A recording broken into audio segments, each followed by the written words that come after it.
ശ്ലീഹ ഒന്നാമ്പുതൻ. ലൂക്കായുടെ സുവിശേഷം 1-ാം അധ്യായം 39 മുതൽ 45 വാക്യങ്ങളുടെ വിശകലനം. മറിയം എലിസബത്തിനെ സന്ദർശിക്കുന്നു. ഗർഭാരിഷ്ഠയുടെ ഏറ്റവും കഷ്ടത്തിന്റെ കാലഘട്ടം ആദ്യ ചില ദിവസങ്ങളാണ് എന്ന് പറയപ്പെടുന്നു. എന്നിട്ടും കിലോമീറ്ററുകൾ യാത്ര ചെയ്ത് മറിയം പ്രായമായ തന്റെ ഇളയമയെ ശുശ്രൂഷിക്കാൻ ഓടിയെത്തുന്നു. മറിയം പരിശുദ്ധാത്മാവ് നിറഞ്ഞതിനാൽ ദൈവിക ശുശ്രൂഷയിൽ നിന്നും ഒഴിഞ്ഞു നിൽക്കാൻ കഴിയുകയില്ല. ദൈവത്തെ പ്രഘോഷിക്കാൻ ഇറങ്ങിപ്പുറപ്പെട്ട പുതിയ നിയമത്തിലെ ആദ്യ വ്യക്തി മറിയം തന്നെയാണ്. പരിശുദ്ധാത്മാവ് നിറഞ്ഞവരിൽ ആനന്ദവും സന്തോഷവും വന്നു നിറയും. ആ ആത്മസന്തോഷം തടഞ്ഞു നിൽക്കാൻ കഴിയാത്ത അനുഭവമാണ്. ആരൊക്കെ എത്ര എതിർത്താലും നല്ല വൈതര്യങ്ങളും ത്വരവൽക്കരിച്ച് പങ്കുവയ്ക്കുക തന്നെ ചെയ്യും. യേശുവിന് വേണ്ടി ഓരോ രക്തസാക്ഷിയുടെയും മരണം അതിനുദാഹരണമാണ്.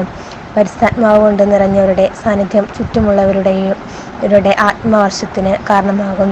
അവരും അപ്പോൾ ആത്മസന്തോഷം കൊണ്ട് തുള്ളിച്ചാടും. ഉദരത്തിൽ കിടക്കുന്ന കുഞ്ഞ് യോഹന്നാൻ കുതിച്ചു ചാട്ടം അതിനൊരു ഉത്തമ ഉദാഹരണമാണ്. ദൈവിക രഹസ്യങ്ങൾ വെളിപ്പെടുത്തുന്നതിന് പരിശുദ്ധാത്മാവ് കൊണ്ട് നിറയണം.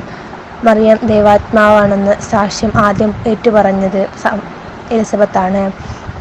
കർത്താവിൻ്റെ അമ്മ, എൻ്റെ അരികിൽ വരാനുള്ള ഭാഗ്യം എനിക്ക് എവിടെ നിന്ന് എന്നാണല്ലോ അവളുടെ ഉദ്ഘോഷണം.